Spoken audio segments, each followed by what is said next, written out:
자, 오늘 말씀은 제가 전하지 않고 김인권 선교사님께서 전하십니다. 우리 통가에서 장애인 선교로 15년 계셨어요? 17년 계셨다가 이제 은퇴하시고 돌아오셔서 작년부터 일본 선교를 준비하고 계십니다. 그래서 우리가 기도도 많이 해드리고 이렇게 했으면 좋겠어요. 오늘 설교를 제가 준비를 안 해서 모신 건 아닙니다. 제가 지난 월요일날 노진준 목사님 그 목회자 세미나 가가지고 도전을 받은 게 있어요. 그분이 목요일날까지 설교를 마친대요. 근데 제가 그래서 목요일까지 설교를 거의 다 마쳤어요. 근데 제가 또 특별히 우리 선교사님 모신 이유는 선교사님 말씀 듣고 싶어서 모신 거예요. 그런 면이 더 커요. 제가 또 뭐 병원에 가가지고 계속 이틀 동안 잠을 못 자가지고 그런 것도 있지만. 자, 우리 선교사님 나오실 때 우리 큰 박수로 환영했으면 좋겠습니다.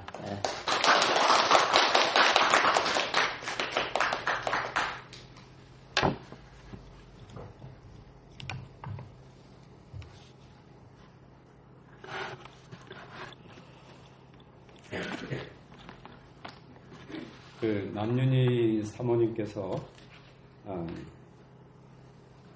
아파서 병원에 응급실 통해서 입원하셨다는 그런 소식을 듣고 많이 놀라고 또 걱정했습니다. 그래서 오늘 말씀은 물론 이제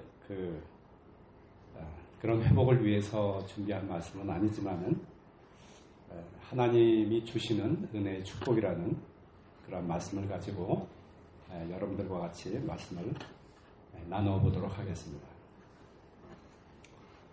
회복이라 하면 질병에 걸렸다가 낫는다거나 과거의 어떤 마음의 상처로부터 이제는 벗어났다고 할 때 우리가 회복되었다라고 말합니다.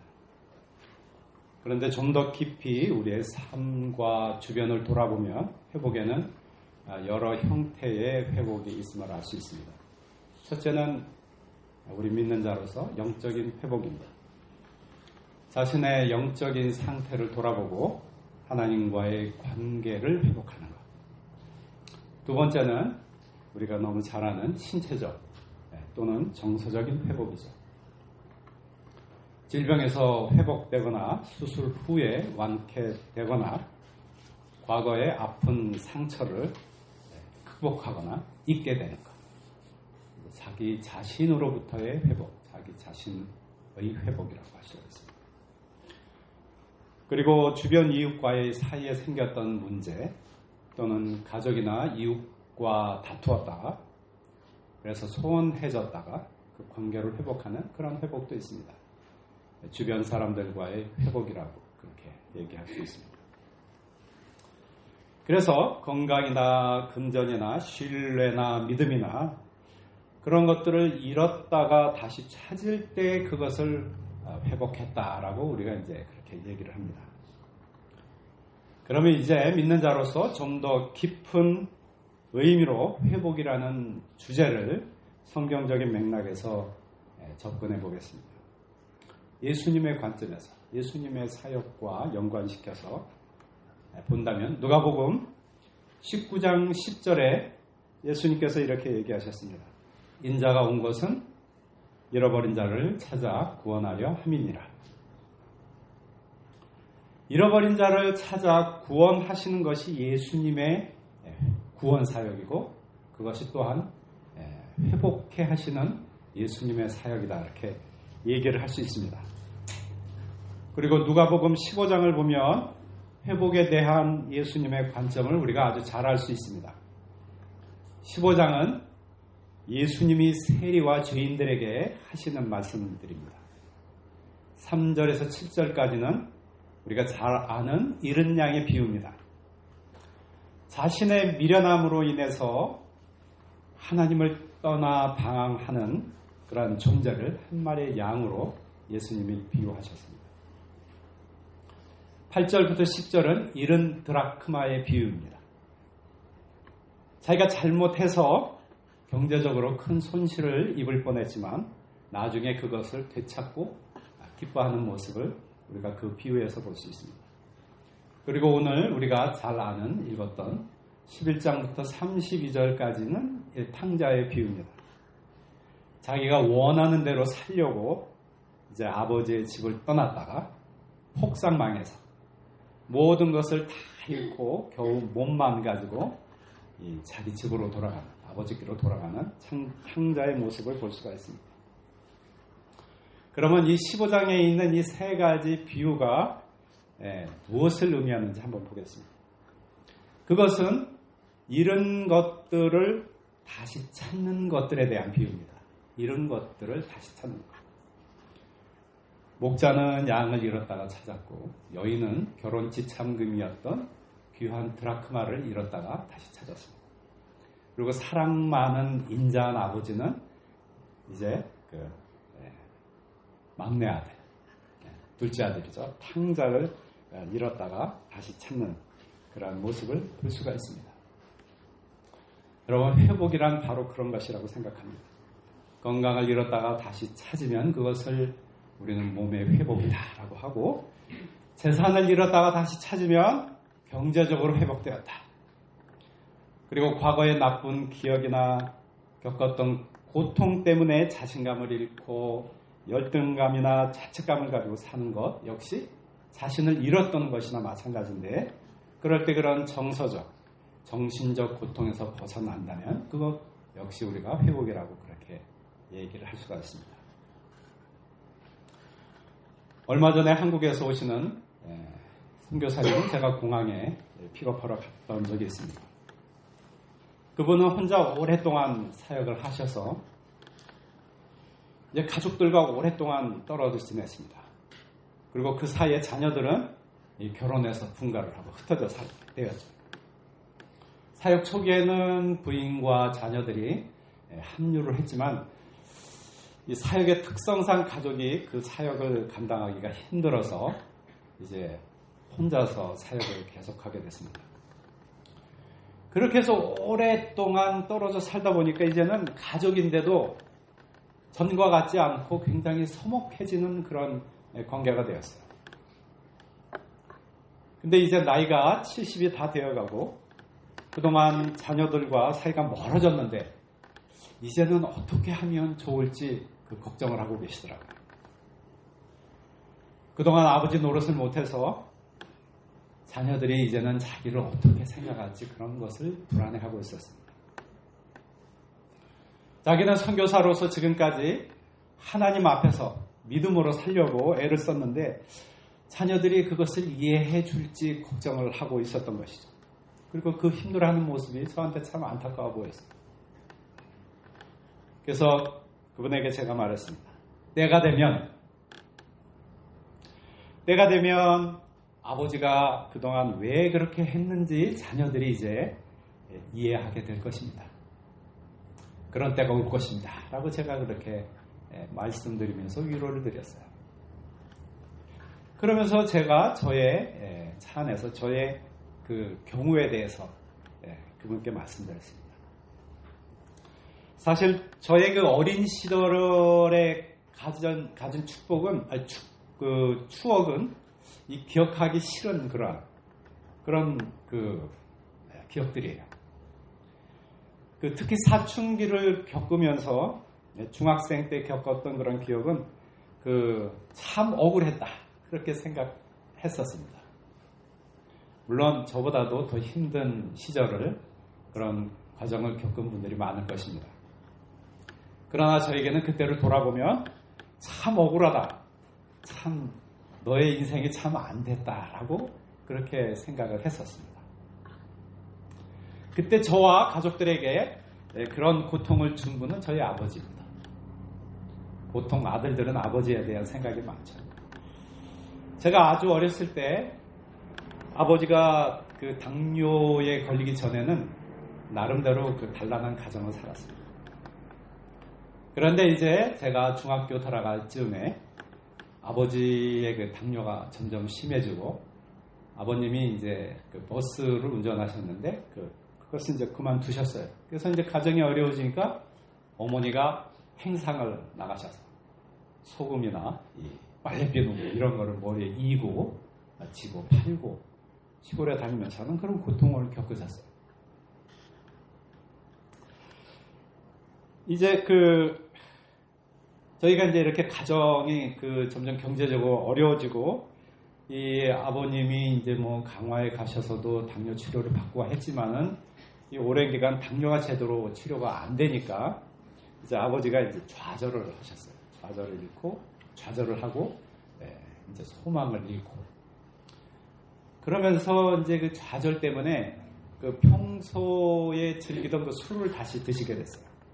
그전에는 당뇨 치료를 하느라고 술을 한동안 끊었는데 이제 좌절하고 소망을 잃으면서 이제 다시 술을 입에 대기 시작하셨는데 술에 취하면은 주사라 그러죠. 술주정.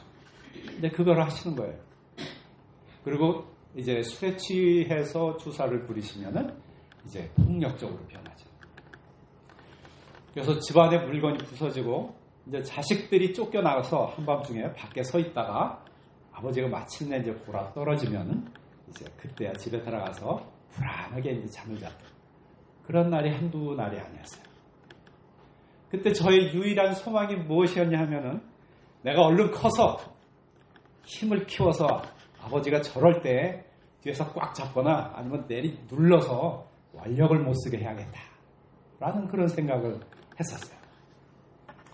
근데 이제 그 아버지가 제가 고등학교를 졸업하고 나니까 이제 돌아가셨습니다. 이제 그때는 한여름이었는데 당시 아버지는 이제 병세가 심해져서 누워서 거의 움직이지 못했어요. 제가 하루에 2-3번씩 인슐린 주사를 이 궁둥이에 이렇게 놔드렸습니다. 하도 이제 주사바늘로 궁둥이를 찔러대니까 그 주사를 놔야 되는 부분이 이제 딱딱해졌어요. 그래서 찌를 수도 없는 지경까지 갈 그 정도로 이제 누워 계셨는데 이제 거의 이제 돌아가실 때가 됐다라고 생각도 되고 그래서 제가 이제 아버님께 복음을 전했고 아버님 뭐 말도 제대로 못 하시는데 고개를 끄덕거리시는 그런 장면이 지금도 생각이 납니다. 당시에는 이제 여름이고 더워서 하루에 2번씩 목욕을 시켜드렸어요.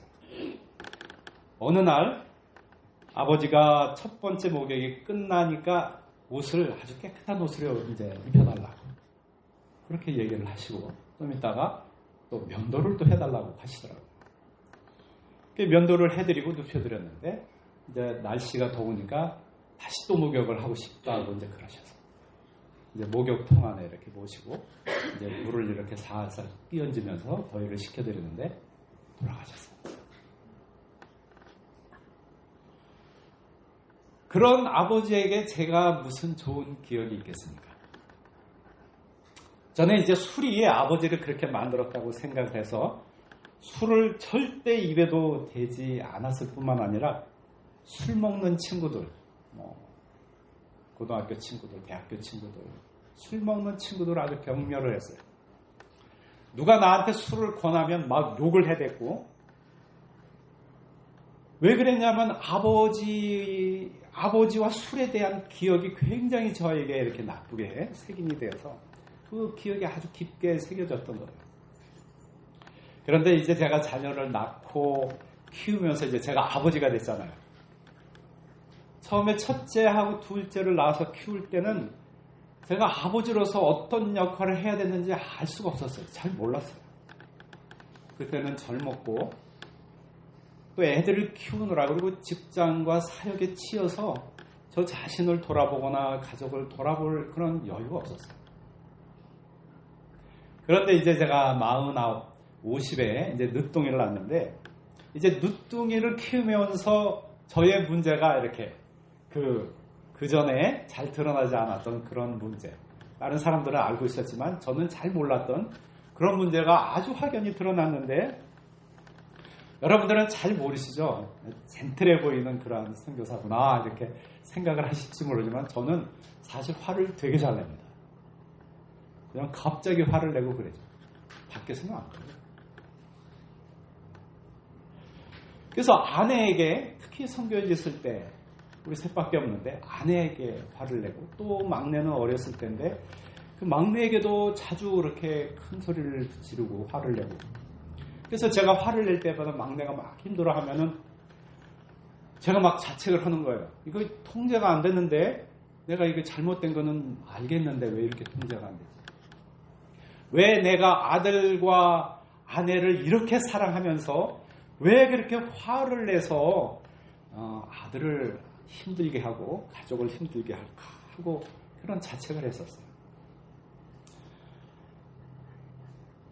그런데 어느 날 문득 아버지가 저에게 했던 일들이 이렇게 떠오르는데 전혀 뜻밖의 감정이 이렇게 생겼어요.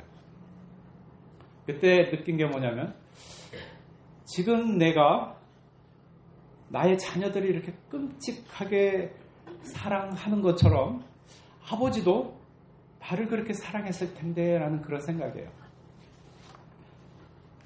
그분이 예전에 그 사랑하는 가족들에게 그렇게 하면서 얼마나 힘드셨을까 라는 생각이 드는 거예요. 그런 생각이 들면서 놀랍게도 제가 아버지에 대해서 그 전에 가졌던 그 상처와 분함과 고통스러운 기억들이 사라져요. 근데 아버지가 전에 저에게 무슨 용서를 구한 적도 없고 또 아버지는 지금 안 계셔서 서로 화해할 기회도 없었는데 내가 과거의 고통으로부터 회복되고 있는 것이에요. 전에는 아버지 때문에 내 어린 시절이 빼앗겼다. 고통을 겪었다. 억울해서 간증을 할 때마다 아버지가 나를, 우리 가족을 얼마나 힘들게 하셨는지, 우리의 어린 시절이 얼마나 힘들었는지 그거를 교회에서든 어디서든 거침없이 제가 사람들한테 간증을 했어요. 그런데 어느 날 제 마음에 아버지에 대한 저희 생각이 바뀌는 것을, 제가 과거의 아픔으로부터 회복되는 것을, 그런 것을 느꼈어요. 아버지는 내게 용서를 구하지도 않고 돌아가셨는데 내 마음에 그분을 용서하고 측은히 여겨주는 그런 마음이 생긴 것이죠. 오히려 그분이 50세에 돌아가셔서 저에게 좋은 인상을 주실 기회도 없었으니 얼마나 불쌍하신가라는 그런 생각이 들 정도였어요. 그래서 제가 그때 이게 이런 일이, 이게 무슨 일인가, 이제 내가 나이가 먹으니까 죽을 때가 돼가지고 이런 신병의 변화가 일어난 건가, 뭐 이런 생각까지 들었어요. 여러분, 저에게 무슨 일이 일어난 걸까요? 사실 제가 이 설교를 준비하면서 저에게 어떻게 그런 회복의 역사가 일어났는지 그 계기, 그 이유를 제가 좀 선명하게 설명드리고 싶었어요. 그런데 어제 토요일 새벽에 이제 묵상을 하는데 고린도 후서 5장 17절 말씀이 떠올랐습니다. 여러분 잘 아시죠? 그런즉 누구든지 그리스도 안에 있으면 새로운 피조물이라. 이전 것은 지나갔으니 보라 새 것이 되었다. 누구든지 그리스도 안에 있으면 새로운 피조물이라. 이전 것은 지나갔고 나는 이제 새 존재. 나의 날은 새 날. 어저께가 같지 않은 오늘. 제가 그때 깨달았습니다. 아, 그렇구나. 주님께서 지금까지 나와 동행하시면서 날마다 나를 변화시켜서 새 것으로 만들어 가고 계시구나. 그래서 이전에 내가 가졌던 그런 나쁜 과거에 대한 기억들, 이런 것들이 사라지고 있구나 라고 저는 그렇게 깨달았습니다. 여러분, 예수님으로 인해서 우리는 날마다 새로운 존재로 거듭납니다. 새로 태어납니다. 어제는 힘들었지만 사고 일어나면 오늘은 다시 회복돼서 기운을 얻지 않습니까? 그런 것처럼 그리스도 안에 있는 사람에게 이런 은혜의, 회복의 은혜, 하나님 주시는 회복의 은혜가 내리는 것입니다. 이렇게 해서 저의 삶에 가장 큰 영향을 끼쳤던 그 상처가 회복되는 하나님의 은혜를 제가 경험한 것입니다. 육신의 아버지는 저와 20년밖에 같이 있지 못했습니다. 그렇지만 나의 하늘 아버지는 저와 60년을 동행하시면서 50년, 60년을 저와 동행하시면서 저의 상처를 어루만져 주시고 인격을 성장시켜 주신 것입니다. 하나님과의 사랑의 관계가 우리의 과거의 상처로부터, 과거에 우리가 상실했던 것들로부터 우리를 회복하게 하는 그러한 놀라운 은혜를 허락하시는 것입니다. 여러분, 이 얼마나 놀라운 일입니까? 여러분은 과거의 어떤 어려움이나 고통이나 상처로부터 지금도 고통을 가지고 있습니까? 여러분은 지금 그것으로부터 회복되고 있습니까? 회복이라는 이 주제로 말씀을 전하기 위해서 제가 기도하며 준비할 때 저에게 떠오른 성경 구절 성경 말씀이 탕자의 비유예요. 이 탕자의 비유는 앞에 있는 70드라크마의 비유와 함께 복음서 중에서는 누가복음에 유일하게 기록되어 있습니다. 그리고 이 탕자의 비유를 사람들은 복음 중에 복음이다라고 그렇게까지 얘기를 합니다. 그만큼 복음의 핵심을 우리에게 알게 한다는 그런 의미라고 할 수 있습니다. 이 탕자의 비유는 너무 유명하니까 제가 여러분들께 그 내용을 다시 설명하기보다는 여러분의 기억을 돕기 위해 짚어볼 부분을 몇 군데 같이 살펴보도록 하겠습니다. 첫째, 이제 12절에 보면 둘째 아들이 아버지가 돌아가시지도 않았는데 자기에게 올 상속분을, 상속 재산을 미리 달라고 이렇게 하는 것을 봅니다. 이는 극히 아버지를 크게 실망시키는 나쁜 짓이에요. 있을 수 없는 일을 벌인 것이죠. 그 둘째 아들은 재산을 가지고 큰 도시에 가서 아주 빠르게 재산을 탕진합니다. 그리고 14절에 보면은 이제 재산을 탕진했을 때 그날에 흉년이 들었다고 합니다. 비로소 그는 이제 고생길로 들어서는 것이죠. 그 후부터 말할 수 없는 비참한 생활을 하게 됩니다. 먹을 것도 없어서 죽을 지경이 되죠. 그리고 17절부터 19절에 보면 그때 비로소 정신이 들었다라고 합니다. 제정신이 들었을 때 생각난 것이 무엇일까요? 바로 아버지와 아버지의 집이죠. 그는 살기 위해서 아버지에게로 돌아가려고 합니다. 그리고 절박한 심정으로 자기를 아들이 아니라 그 집의 품꾼의 하나로 써달라고 내가 아버지한테 사정을 하면은 아버지가 나를 용서하시고 받아주시겠지라고 그렇게 생각을 합니다. 여러분, 그래서 돌아갔는데 20절에 보면은 그 부분이 이제 클라이막스죠. 아버지는 작은 아들이 아직도 먼 거리에 있는데 벌써 그를 알아보고 달려갔다라고 성경은 말합니다. 이는 무슨 뜻이냐면 아버지가 뭐 아무것도 안 하고 그쪽만 바라보고 있었다는 얘기는 안 하지만 늘 무슨 일을 하면서도 온 정신은 아들에게 팔려서 마을 입구 쪽을 늘 바라봤다라는 그런 의미겠죠. 아들이 나타나니까 달려갔다. 그리고 무슨 일이 벌어졌는지 우리는 잘 알고 있습니다. 22절부터 24절을 읽어보겠습니다. 아버지는 종들에게 이르되 제일 좋은 옷을 내어다가 입히고 손가락에 가락지를 끼우고 발에 신을 신기라. 그리고 살진 송아지를 잡아다가 끌어다가 잡으라. 우리가 먹고 즐기자. 이 내 아들은 죽었다가 다시 살아났으며 내가 잃었다가 다시 얻었노라 하니 그들이 즐거워하더라. 모든 것이 회복되었습니다. 그의 아들로서의 지위가 회복되었고 그가 아버지에게 돌아가자 모든 고통이 끝나고 회복이 되었습니다. 그러면 이 비유가 우리에게 주는 영적인 어떤 의미는 무엇이 있을까요? 그것은 하나님 아버지와의 관계의 회복이 모든 문제의 해결이라는 것입니다. 하나님 아버지와의 그 관계가 회복되면 모든 것도 같이 회복된다고 하는 그러한 교훈인 것입니다. 첫째, 우리가 어떤 문제와 어려움이 있더라도 우리 하나님 아버지께 나아가려는 마음을 먹는 순간 이미 관계가 회복된 것이나 마찬가지라는 것입니다. 왜냐하면 하나님은 항상 우리를 찾고 우리를 기다리시는 분이기 때문입니다. 두 번째는 우리가 하나님과의 관계를 회복하면 다른 모든 문제도 회복된다. 우리가 이것을 알아야 됩니다. 이제 탕자, 둘째 아들, 그는 그의 재산을 미리 챙겨서 아버지를 떠날 때 아버지와의 관계를 끊었습니다. 그리고 쾌락에 빠져 살다가 돈이 다 떨어지고 그 나라에 흉년이 들자 그는 극심한 고통을 겪다가 이제 굶어 죽을 수도 있겠다라는 그러한 생명의 위협까지 느낍니다.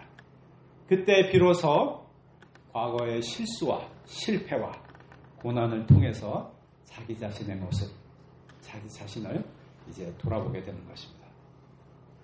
그래서 탕자가 21절에 이렇게 고백합니다. 내가 하늘과 아버지께 죄를 지었습니다. 지금부터는 아버지의 아들이라 일컬음을 감당치 못하겠습니다. 여러분, 이처럼 고난은 우리를 회복으로 이끄는 기회입니다. 확실히 제가 말씀드렸지만 여러분들에게 고난과 상처가 없으면 회복도 필요가 없어요. 날마다 매일매일이 즐겁고 그렇다면 우리에게는 회복이 있을 수 없는 것입니다. 고난을 겪어보지 않는 사람은 이 회복이 주는 축복, 회복으로 말미암는 축복, 그 축복이 주는 깨달음, 그것을 알 수가 없어요.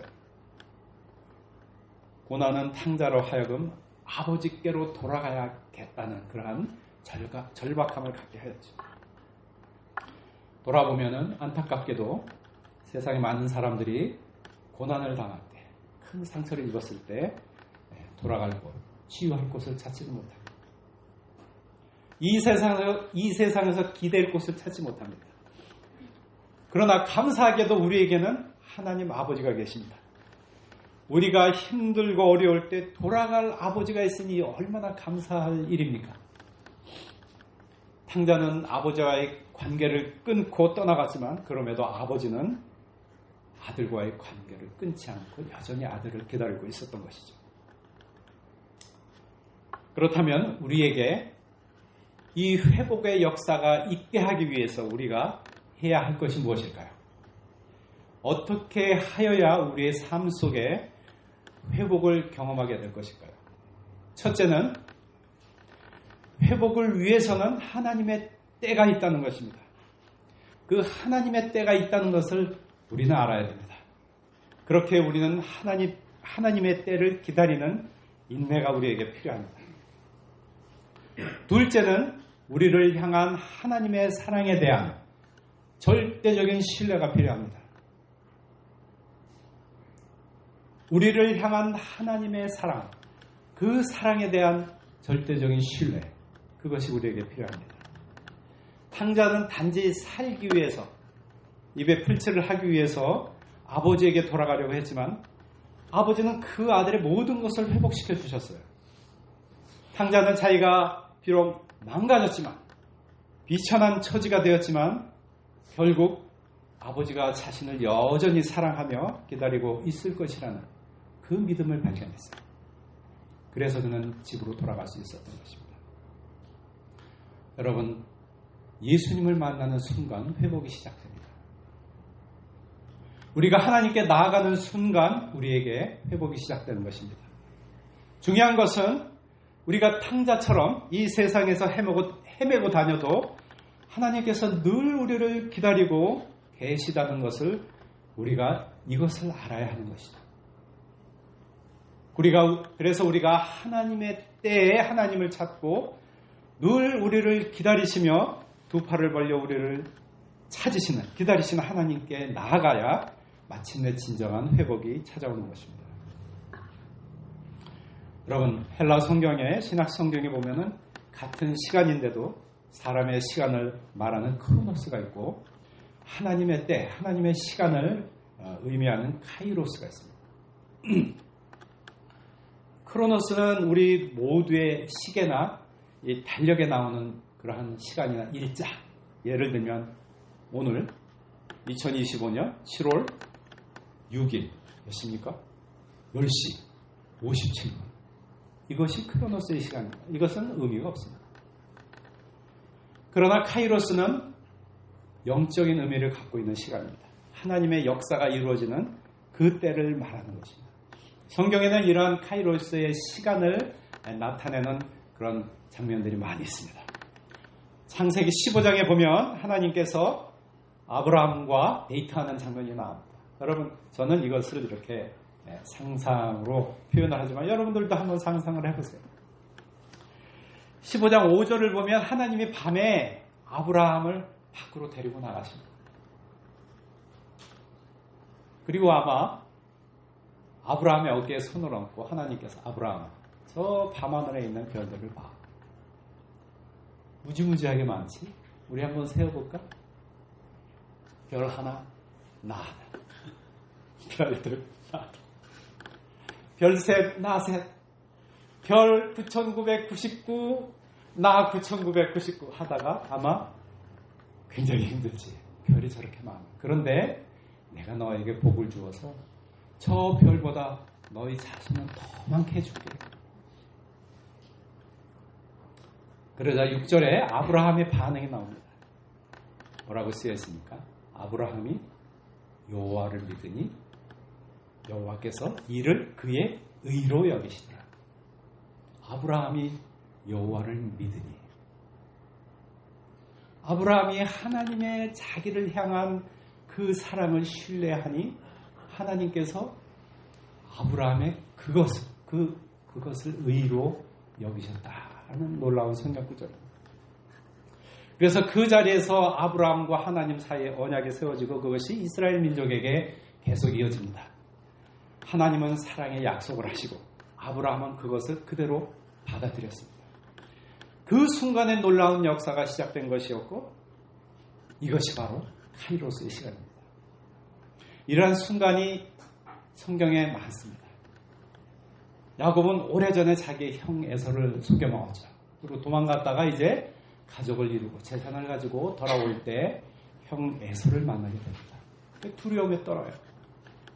두려움에 떨면서 야복 강가에서 어떤 사람, 그 사람과 씨름을 밤새 합니다. 도저히 그 사람이 야곱을 이길 수가 없을 때 야곱에게 그 하나님을 대신했던 그 천사가 너의 이름을 지금부터 야곱이 아니라 이스라엘이라고 그렇게 부르겠다. 너의 이름은 이스라엘이라고 이렇게 얘기를 하는 장면이 나옵니다. 그 장면 또한 카이로스의 시간, 하나님의 때입니다.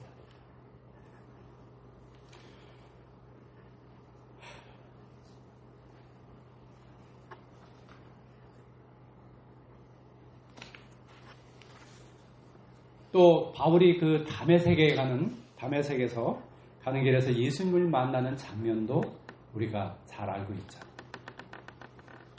놀라고 바울은 눈이 멀고, 그리고 예수님께서 바울에게 얘기해요. 내가 예수야. 네가 핍박하는 예수야. 그리고 다메섹으로 돌아가서 아나니아의 기도를 받고 눈이 띄어집니다. 그때가 바로 카이로스의 시간입니다. 여러분, 카이로스의 시간이 우리에게 의미하는 것이 무엇입니까? 하나님이 시간 속에 계신 것이 아니라 시간이 하나님 안에 있다는 것입니다. 하나님의 손에 있다는 것입니다. 영원하신 하나님께서는 과거와 현재와 미래에 그런 구분이 없습니다. 그래서 우리는 하나님 때를 알 수가 없어요. 우리에게는 하나님의 회복의 은혜가 임하게 하는 때를 알 수도 없고 그 회복을 임하게 하는 어떤 특별한 방법을 알지도 못해요. 그것은 우리의 영역이 아니에요. 그렇지만 우리가 하나님의 때를 알 수 없는 우리가 할 수 있는 것이 무엇이 있을까요? 하나님의 때에 대한 성경의 가르침은 우리가 요셉의 인생을 돌아본다면 잘 알 수가 있습니다. 여러분, 요셉은 참으로 드라마틱한 인생을 산 사람입니다. 창세기에는 요셉이 우는 장면이 여러 군데 나옵니다. 생각해 보세요. 고통스러운 삶. 그 삶이 계속 반전에 반전을 이어가죠. 그때마다 요셉은 아마 많이 울었을 거예요. 그 중에서 특히 45장 2절에 요셉이 아주 큰 소리로 울어서 궁중에 있는 다른 애굽 사람들까지 다 들었다라는 그 성경 말씀이 나옵니다. 여러분, 그 전에 무슨 일이 있었죠? 요셉이 감옥에서 풀려나서 애굽 왕 앞에 가서 꿈을 해몽해주고 하루 만에 총리 대신이 됩니다. 죄수에서 총리 대신이 되는 거예요.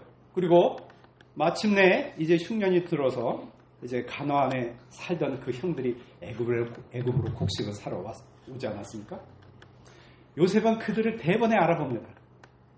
그리고 일부러 그들을 이 곤란한 상황에 놓이게 하기 위해서 곡식을 주는 대신 조건을 걸어요. 그것이 뭐냐면은 베냐민, 막내 동생 베냐민을 놓고 너희는 곡식을 가지고 가라는 것이죠. 너희의 말이 사실이면 너의 막내 동생은 이곳에 남고 너희만 가라. 그러자 셋째 형 유다가 너무나 절실해서 슬퍼서, 유다가 그때 그 변명을 할 때는 자기 형제들이 이전에 있었던 일들이 다 생각이 나서 그렇게 얘기를 했을 것입니다. 총리님, 이 막내 아들을 가나안으로 데리고 가지 못하면 가나안에 있는 그 늙은 아비는 슬퍼서 죽습니다. 왜냐하면 이 아이의 형도 오래전에 죽었기 때문에 그 아버지가 굉장히 극심한 고통을 겪었는데 이 아이가 가지 못하면 그 아버지가 이번에는 죽습니다. 그러니 내가 인질로 대신 남을 테니까 이 막내 아들을 보내주세요. 라고 합니다. 여러분, 45장 2절에 요셉이 크게 울었을 때는 바로 이때였어요. 그 말을 듣던 요셉이 마침내 결국 참았던 울음을 터뜨립니다. 대성통곡을 한 거죠. 그리고 45장 3절에 요셉이 이렇게 형들에게 말합니다. 나는 요셉입니다. 내 아버지께서 아직 살아계십니까? 내게로 가까이 오세요. 나는 당신들의 아후 요셉이니 당신들이 애굽에 판 그 사람이에요. 당신들이 나를 이곳에 팔았다고 해서 근심하지 마세요. 한탄하지 마세요. 일이 이렇게 된 것은 하나님이 생명을 구원하시려고 나를 당신들보다 먼저 보내셨기 때문입니다. 저는 이 장면이 요셉의 삶이 회복되는 그런 순간이라고 생각합니다. 그가 죄수의 몸에서 하루아침에 총리가 되었다고 해서 그의 삶이 회복되었을까요? 그가 애굽에서 아름다운 애굽 여자를 아내로 맡고 자녀를 낳았다고 해서 그의 삶에 그 문제가 회복되었을까요? 그렇지 않습니다. 형들이 그를 구덩이에 던지면서 너 거기서 죽어. 너는 죽어야 돼. 그럴 때 그 받았던 충격과 공포, 그리고 노예로 끌려갈 때 그 좌절감, 보디발의 집에서 이제 좀 내가 형편이 좋아지는구나 라고 했는데 치욕적인 모함을 받아서 감옥에 갇히고, 살아오면서 겪었던 그런 고통과 상처로 인해서 요셉이 어떤 생각을 하고 있었을까요? 전 짐작을 할 수 있어요. 나의 인생이 왜 이러냐. 그 형들이 몹쓸 짓만 하지 않았다면 나는 이러지 않았을 텐데 하면서 얼마나 분하고 원통한 삶을 살았을까요? 그런 상처와 원한이 있는데 그 형들이 곡식을 얻으러 와서 그 앞에서 무릎을 꿇고 절절매면서 절을 한다고 그것이 회복이 될까요? 하나님께서 주시는 회복의 은혜가 어떻게 요셉에게 임했을까요? 하나님께서는 애굽의 흉년을 통해 가나안에 살던 형들이 요셉을 만나게 하셨습니다. 그 형들은 애굽의 총리를 똑바로 쳐다볼 수도 없었어요. 오히려 그 앞에서 무릎을 꿇고 쩔쩔맸어요. 그 장면은 아마 요셉으로 하여금 어렸을 때 꿨던 그 꿈을 생각나게 했을 거예요. 살려달라고 그렇게 애원했는데도 불구하고 형들이 자기 옷을 벗기고 구덩이에 던져 넣었을 때 그 느꼈던 충격과 공포, 배신감, 그리고 이제는 죽었구나 하는 그런 어떤 절망감, 그런 것들이 다 생생하게 생각나죠. 아마 보통 사람 같았으면 그 형들에게 아주 잔인하게 대했을지도 모릅니다. 그러나 요셉은 그러지 않았습니다. 형들이 나를 이곳에 팔았다고 해서 보복을 당할까봐 염려하지 마세요. 이 일이 있게 된 것은 하나님이 생명을 구원하시려고 나를 당신들보다 먼저 보내셨기 때문입니다. 요셉은 자기의 삶을 고통에 몰아넣었던 그런 문제의 원인과 그 해결책을 하나님과의 관계에서 발견을 했습니다. 요셉이 형들이 자기를 잔인하게 대한 것에 대해서 보복을 하면 요셉의 삶이 회복이 될까요? 그런 방법은 삶을 더욱 꼬이게 하고 그리고 더욱 힘들게 할 뿐입니다. 요셉에게 진정한 회복이 찾아왔는데 그것은 그가 자신의 삶을 이끄시는 하나님을 신뢰했기 때문입니다. 이러한 놀라운 회복의 은혜는 하나님과의 관계와 연관시키지 않고서는 설명할 수가 없습니다. 요셉이 17살 때 형들로부터 구덩이에 던져지고 30세 애굽의 총리가 되어서 그 기간이 13년이에요. 여기다 다시 7년 동안 풍년이 오고 흉년 2년에 들어섰을 때 형들이 요셉을 찾아왔습니다. 그렇다면 요셉이 진정한 회복을 경험하는데 걸린 기간은 거의 22년, 23년이라 이렇게 얘기를 할 수가 있습니다. 우리는 그렇게 기도합니다. 내 기도의 결과가 당장 내 앞에서 드러나야 우리는 기도가 응답받았다 이렇게 얘기를 하죠. 주님, 지금 당장 빨리 이렇게 해주세요, 저렇게 해주세요. 우리는 보통 그렇게 많이 기도합니다. 그러나 믿는 사람에게 하나님의 허락하신 회복이 이루어지는 것에는 과정이 있고 때가 있다는 것을 우리가 알아야 됩니다. 하나님의 역사가 이루어지는 카이로스는 남과 비교할 수 없고 사람마다 다 다릅니다. 여러분, 씨를 심었다고 해서 우리가 원하는 때 열매가 나옵니까? 아닙니다. 때가 있어야 됩니다. 하나님이 각 사람에게 정하신 때에 카이로스가 정확하게 이르렀을 때 비로소 우리가 열매를 거둘 수 있는 것입니다. 하나님이 주신 약속은 반드시 이루어집니다. 그러나 그 이루어지는 방법과 때마저도 하나님께서 결정하시도록 우리는 인내하며 기다려야 합니다. 구세주이며 메시아이신 예수님을 만나는 것이 진정한 회복의 시작입니다. 그 예수님, 그 하나님, 그 성령님을 우리가 인격적으로 만날 때 진정한 회복이 이루어지는 것입니다. 이제 우리 장모님인 김현숙 권사님의 간증을 제가 짧게 소개해드리면서 말씀을 마치도록 하겠습니다. 장모님이신 김현숙 권사님은 오랜 기간 아주 고통스러운 삶을 사셨습니다.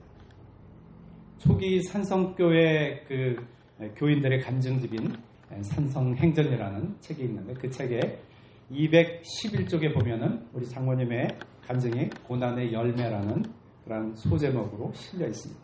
제가 간단히 정리해서 여러분들께 읽어드리겠습니다. 저는 부잣집 막내딸로 태어나서 고생을 모르고 곱게 자랐습니다.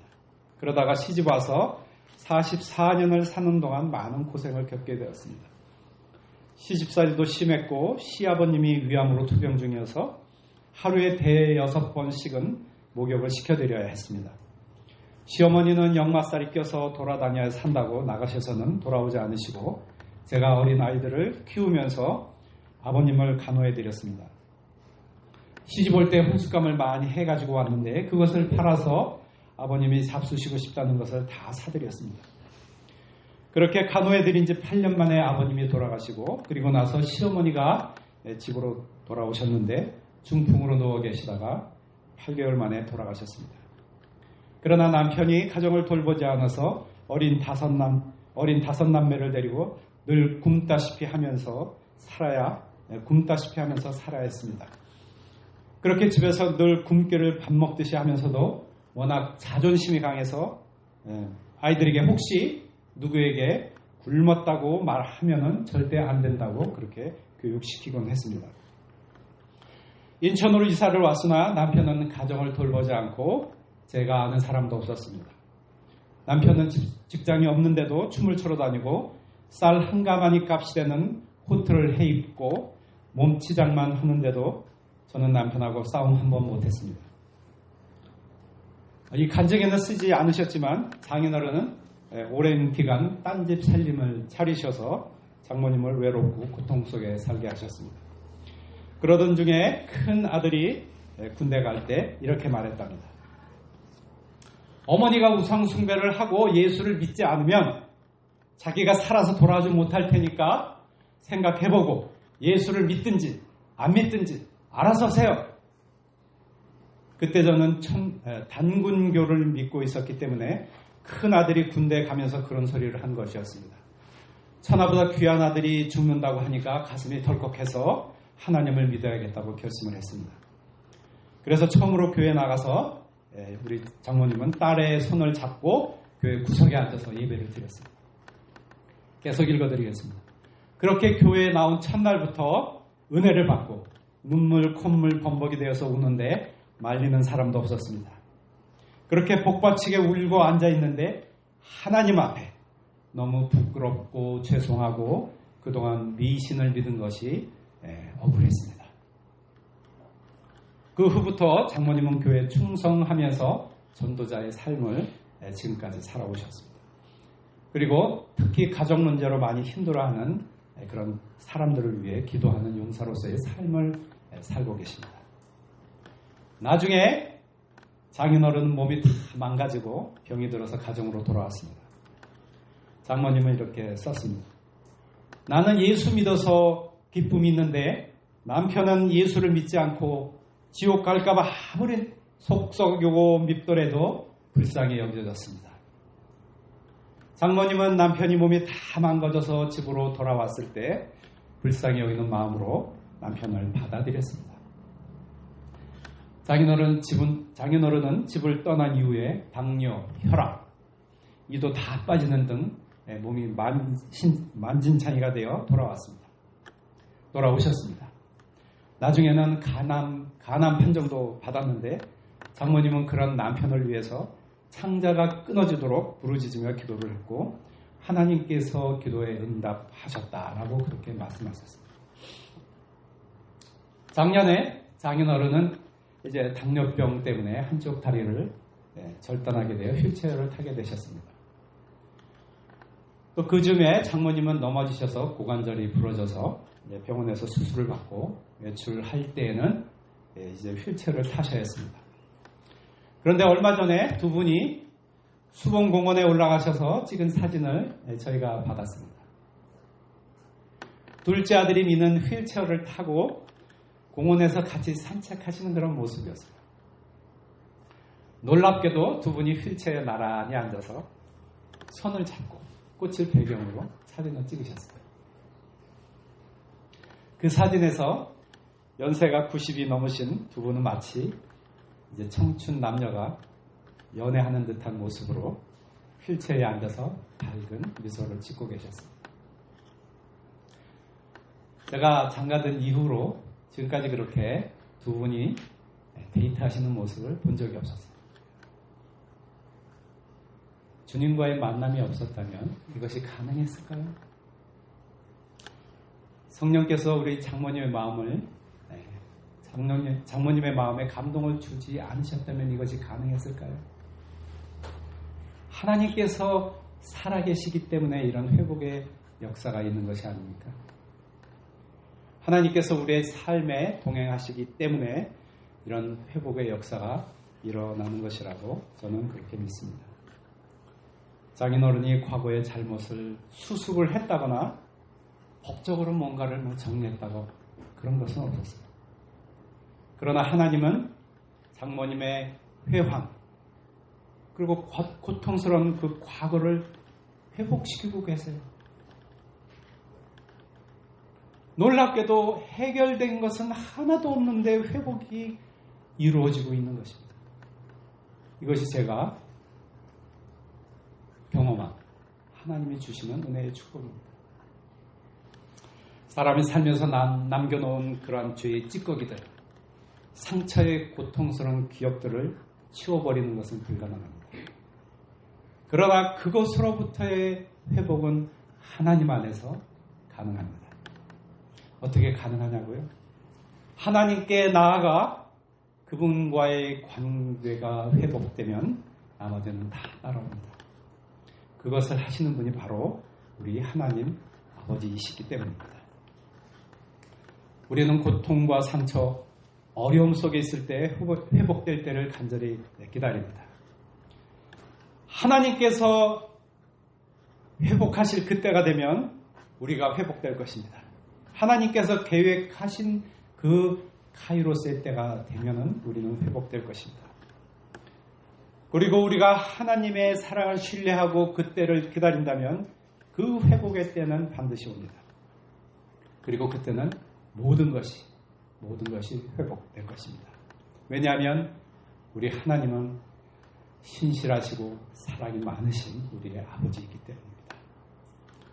그런 하나님께서 주시는 놀라운 회복의 은혜를 누리시는 우리 하늘소망교회 모든 성도님들 되시기를 주님의 이름으로 축원드립니다. 기도하겠습니다. 하나님, 우리가 상처 입은 모습으로 주 앞에 나아갑니다. 과거의 고통으로부터 힘겨워하지만 아버지 앞에 나아갑니다. 주님, 우리에게 사랑 많으신 아버지이심을 감사드립니다. 우리에게 주님의 때를 기다리는 인내를 허락하시고 주님의 신실하심을 끝까지 신뢰해서 우리 삶에 하나님의 주시는 회복의 은혜가 넘치는 그런 우리가 되기를 간절히 사모하며 기도합니다. 감사드리며 예수님 이름으로 기도합니다.